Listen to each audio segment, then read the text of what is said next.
Knocking on the door of a supposedly public business does not constitute a threat, so stand your ground could not be invoked as a defense. The fact that this needs to be explained to a legal affairs reporter is kind of diabolical.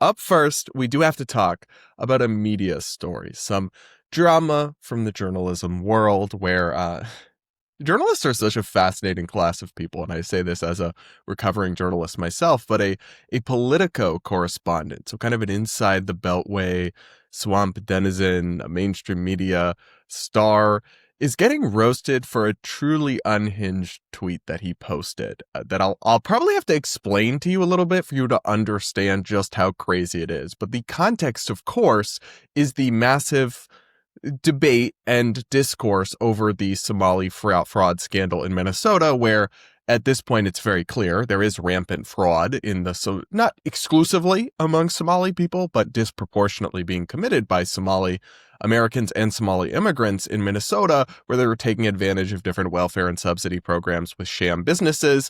This YouTuber went around and accused a bunch of businesses and highlighted that they were not open, or that they wouldn't give him a form or an intake form about possibly signing up a kid for daycare, that there were no kids there. And while I do acknowledge that not every business he has proven that they're fraudulent, he certainly raised some serious questions, and that's why his video went viral. But there has been a concerted effort in mainstream media to downplay his findings or to kind of fact check or tisk him. But yet not all of it, honestly, some of it raised legitimate criticisms. This tweet that has since gone super viral did not. So this journalist here is named Josh Gerstein, and he's the senior legal affairs reporter for Politico. And that's going to be important context, that he is a legal correspondent who you would think would have a basic understanding of how laws work.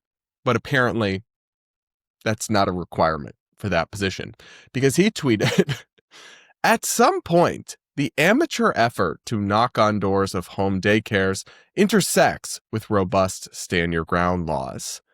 Let me translate this for you.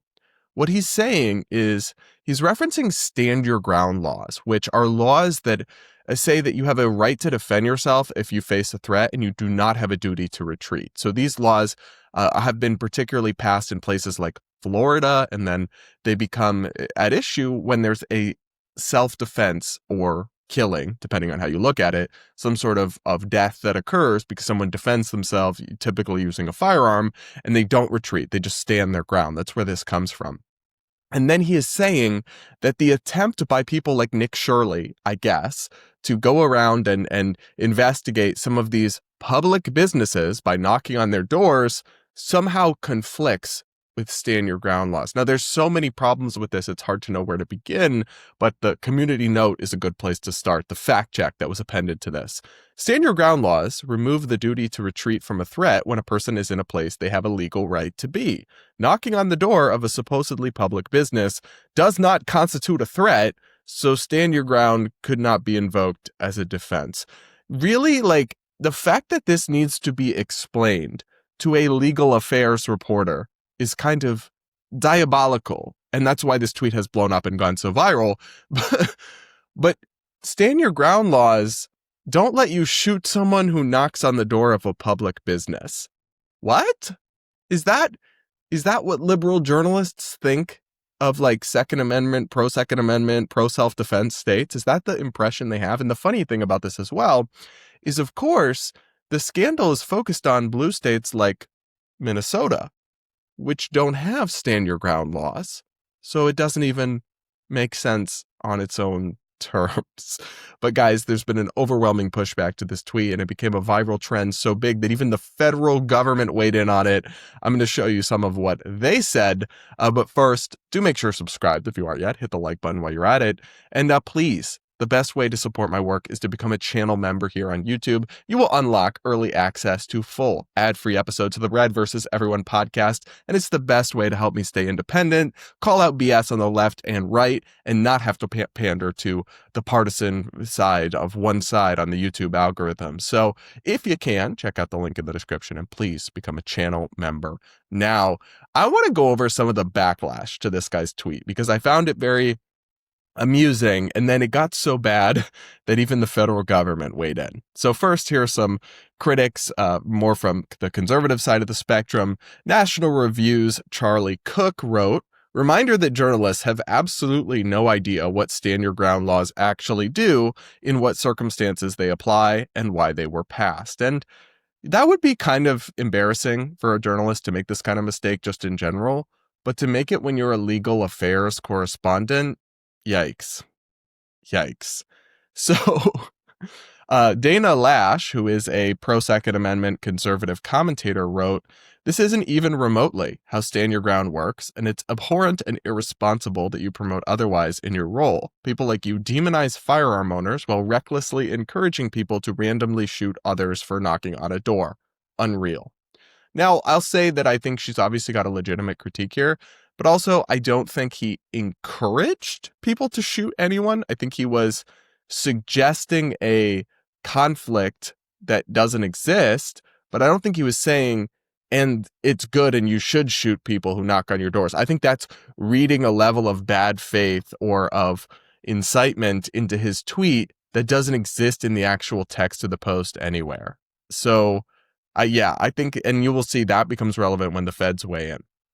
The Reason Magazine correspondent Robbie Suave wrote, "This is false and certainly bad legal advice. Stand your ground does not mean you can shoot people for knocking on your door. It means you do not have a duty to retreat on your own property if under attack. Knocking on the door of a public building is not an attack." What a crazy, crazy thought that has to even be pointed out to Politico's senior legal correspondent.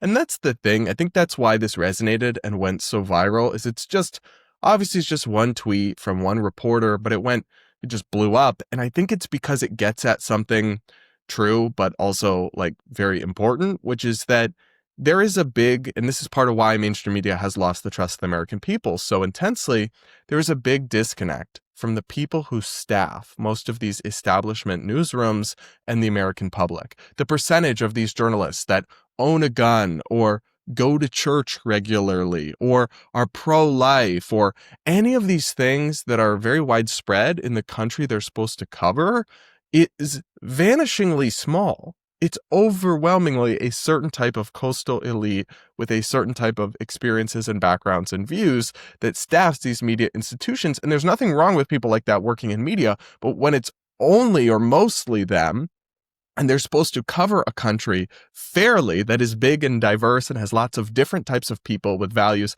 it's a recipe for ignorance and bad coverage. And it's funny because these same kinds of newsrooms have obsessed over the years about diversity and representation at the surface level. Like, oh, we've got to have people with this skin pigment and this skin pigment and this skin pigment all represented in our little brochure for our newsroom or whatever. But actually, I mean, I think everyone should be welcome. I don't think there should be any discrimination, but I care a lot less about that kind of superficial diversity. And I think it's way more important to have diversity of experiences and values, to have Republicans and Democrats and libertarians and independents all in your newsroom, to have atheists and Christians and Jewish people all in your newsroom, to have actual diversities of values and perspectives, because then this kind of ignorance doesn't last because you have people actually bouncing off each other and fact-checking it. Yet sometimes astonishingly ignorant things can get through multiple layers of editing because of this in-group bias. That's remarkable and rampant. Now, the federal government, the Trump administration, did weigh in on this journalist tweet because of course it did, because this is 2025 and everything is out of control. U.S. Immigration and Customs Enforcement, aka ICE, posted on social media. You would think a senior legal affairs reporter for Politico would know better than to tweet something inciting violence against federal agents. So this was frustrating to me because just like that, the high ground and rational logical side was lost on this debate, because whatever you think of his tweet, and I think it is embarrassingly ignorant and stupid, it's not inciting violence in anything approximating even close to the legal standard of what that means. Remember, inciting violence refers to a legal threshold at which something is no longer considered free speech. This has been litigated in the Supreme Court, and you have to directly call for imminent lawless action. Like, even if I was just to say something, and I don't believe this, but like to say, I hope that so-and-so gets punched in the face, that does not constitute, legally speaking, incitement of violence. What it would have to be, it's so narrowly defined, because our Constitution and our First Amendment is so protective of free speech. It's so narrowly defined that what you would have to have is a situation where there's an angry crowd, there's a person right there, and I go and say, guys, come on, go punch him in the face, and then they do. That would be inciting violence.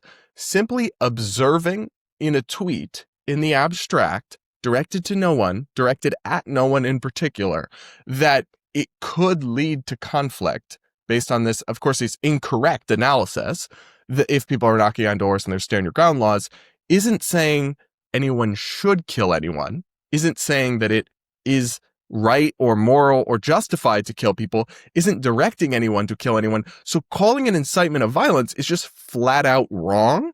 And to accuse a journalist of a crime from a federal government account is diabolical when that's not what actually happened. And so it's frustrating to me. It really is. Also, I don't even think he was talking about, the funny thing is, it's not funny. This situation is actually quite serious. But the interesting thing about this is ICE is responding to this as if he was talking about the federal agents who are now going around and investigating these businesses.